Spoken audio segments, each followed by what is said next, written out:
Hey friends, on today's quick video, we're going to be installing a new head unit. This is the Dasaita head unit. It's a massive touchscreen, and we're going to install it on this 2010 Toyota Tacoma. Now this should work for most of these second generation Tacomas, so follow along. We're going to try to make this process as easy as possible for you. Okay, so first things first, we need to remove the old head unit. And as you can see on these second generation Tacomas, this is a fairly large piece. Now, thankfully, everything is able to be removed fairly easily. Now, to get in to remove this entire piece, there's a few bolts that kind of hold things in. And so Dasaita actually sent out inside our head unit box a couple of different pliers, and these are basically able to get underneath the plastic and wedge out some of our trim pieces and things so we can run wires. We also have a few of these zip ties that we can save for later. So what we're gonna do is we're just gonna take one of these little plastic guys, and basically we're gonna get in here underneath the control panels for the climate. And as you can see, that pops out really easily. Now don't go yanking this super hard, because there are some wires that hold it in. You just want to be fairly gentle. You do have some room to kind of pull it out. And as you can see, it's held in by a couple of clips here. Now, if you want to, you can remove these clips. I'm actually just going to leave this hanging here. Again, this isn't really putting a lot of tension on the wires, and this allows us just to kind of keep things in place. Now with that climate control panel removed, you can see we have 4 bolts that we're going to have to remove. We have a bolt here, and then down in there and over here. So these are 10 millimeter. We'll need a little socket set and probably an extension to get at those guys. Okay, so I've got my little ratchet here. We've got the 10 millimeter socket on there, and I'm going to go after the closer ones that are up top first. I'm going to grab onto those guys, and we'll just go ahead and twist it and get them out. Once you have these loose, you can actually get them out with your fingers. Again, use your cup holder or something to make sure those stay safe. And then the ones on the bottom are fairly deep in there. So I'm gonna swap out for this longer extension, and that should give us the good reach that we need to get back in there.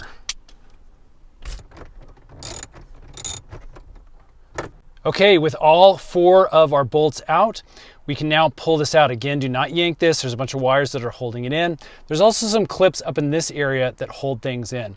But if you just give this a gentle kind of tug, you can see how it just easily pulls out. You don't have to really yank this hard at all.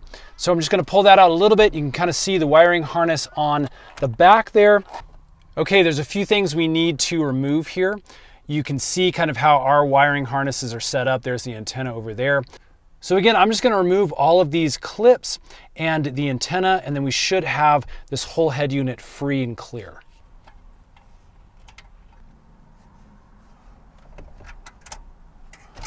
Don't forget, there is one more clip that goes down to your bottom clock display area, as well as the hazard lights. And there we go. We have everything nice and loose. And as you can see, it kind of just pulls right out. Okay, let's go ahead and take this in the house, because we're gonna have to pull off both sides of these brackets to get them onto the new head unit. Okay, I've got the stereo, much to the chagrin of my wife, out here on our kitchen table. So as you can see, the old head unit is over here, and then look at this. This is the new Dasaita head unit. You can see just how huge this screen is. Takes up all of that unused real estate that was over here in the old one. We still have knobs, we still have some control buttons down here. We still have the slots for our hazard and clock display area. So again, we're just getting a ton more screen real estate and all the upgraded features. Really cool. It also comes with all sorts of accessories and wiring, harnesses, cables. So again, you may have to find the thing that works best for your specific vehicle. What I'm gonna do today is just hook up the basics, just like what we had, so we can get used to using that. Again, the Apple CarPlay, which is what we really want, should work just using the Bluetooth functionality. So we're gonna need to harvest this off of the old one, and we're gonna need to try to mount it on the new one. Now you can already see where we're gonna run into an interesting problem. This has kind of that double set of components back here in the back, where this is really just kind of a single component. So we're just gonna have to find some screw holes that match. Let's see if this bracket actually will able to get onto this new head unit without any kind of modification. For some reason, you guys don't have one of these handheld drills or a screwdriver. It looks like these are just a number 10 bolt pattern on top, so you can use that same socket set. Okay, so taking our bracket here, you can see that we have a couple of different metal nubs here. these brackets, the holes didn't line up once we mounted them on the top screw holes. But if you move them down just like basically a quarter of an inch to the holes that are underneath here, you can put them in on either side, and now this lineup works perfectly for this specific Toyota. Okay, with the brackets in place, it's now time to mount our display clock area as well as the hazards. Okay, so we have the old head unit upside down. This is the piece that we're after here. And so it's basically held in with a couple of small screws. There's one right here and then obviously one on the other side right here. To get that, you need a really, really fine tip screwdriver here. This should work just fine. Let me get in and get those out. Be careful not to lose those guys. You can see they're pretty darn small.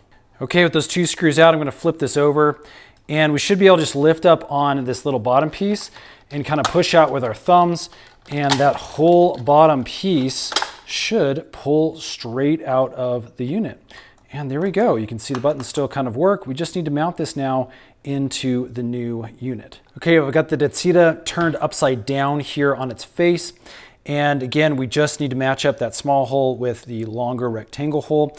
Again, there's no like little bracket system or anything like that. You can see there's a couple of clips on the side right here.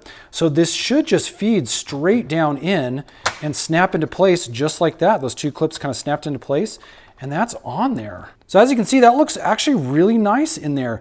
And that was a super simple process. I've seen other head units that make you go through all sorts of different clips and different things to try to manually force this in there or manipulate it, mod it. And that thing just snapped right into place. Incredibly easy install. Okay, it's time to pick out our wiring that we're going to need. And obviously you can see there's a lot to choose from here. So we're gonna go into our handy dandy booklet here. We're going to pick out our specific head unit. That's gonna be this guy up here.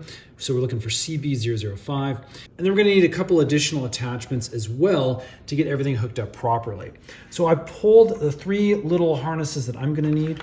This is our major big one. We're gonna need this little guy right here, and then this little guy right here. Let's put everything into the back and prepare it to get back into the vehicle. Okay, so I'm gonna take, again, this harness right here. We're looking at the CB005. And what we're gonna do is we're gonna take this black cord. This is gonna be kind of our main power cord here. And I'm gonna stick it into this slot right here. That's on the kind of the bottom layer there. And then that's gonna give us quite a few options here. Next thing we're gonna do is take this little cable. See, it has kind of a blue tip. This goes down into our auxiliary audio right and left. See red and white there. We also have the camera here. Now this is a front camera. I'm gonna try plugging this in and see if it'll actually work for the back camera. It may or may not, but we can at least connect it. This one's gonna go down here in kind of our second slot on this left-hand bank right here. And then finally we have this little bank here that we can connect, and basically that's gonna be up in this top left-hand corner. See, I can push it right in like that. Okay, there's a couple things we need to connect up now from our main harness over here into these little auxiliary options over here. First thing I'm gonna do is I'm gonna find the camera on this one. You can see it says camera in, and then again on this main harness, we've got a little camera down here. So what we can do is take off the little cap over here on the camera in, and then I'll go ahead and connect these two together just like that. Okay, next the diagram is showing us that we need to connect these auxiliary from the main harness over into this little blue tipped area right here. You can see we have some ends on this. So what I'll do is I'll just match up red to red and white to white over here. Now there's quite a bit that's just left hanging, as you can see. So we're gonna have to stuff a lot of these wires back into our console. But again, I think we're ready to plug in what we're able to plug in here. Let's go out to the truck and see if we can get this started up. Back out in the truck now, and it's time to connect the wiring harness up to all of our various cables that we still have from the previous head unit, the stock head unit we took out. So again, this is a lot of just matching things up. What I'll first do is I'll take our little power cord right here, and I'm gonna plug it into this guy. And again, you can continue to reference your little guide here. It'll give you the numbers for the different cables that connect as well as what they are for. So let me do some matching up and we'll show you a picture of the end. This one is the aux cable.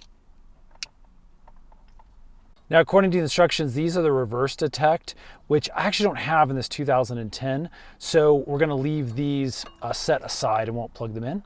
The other thing we have is labeled as number 4, and this is gonna be your camera cable. But again, on ours, I don't have an additional slot that's gonna work for this one. All that I have is these 2 that remain. So I believe these are all that we really need for our basic functionality. Let's go ahead and get all these cables shoved back in here and the unit remounted. So we're gonna push, obviously, this harness and everything back up into place and make sure those bolts are aligned with the screw holes there. But again, remember, I've got a ton of mess of wires to just shove back up into the slot here. Now, don't forget, you also need to clip in this bottom piece here for the hazards and the clock.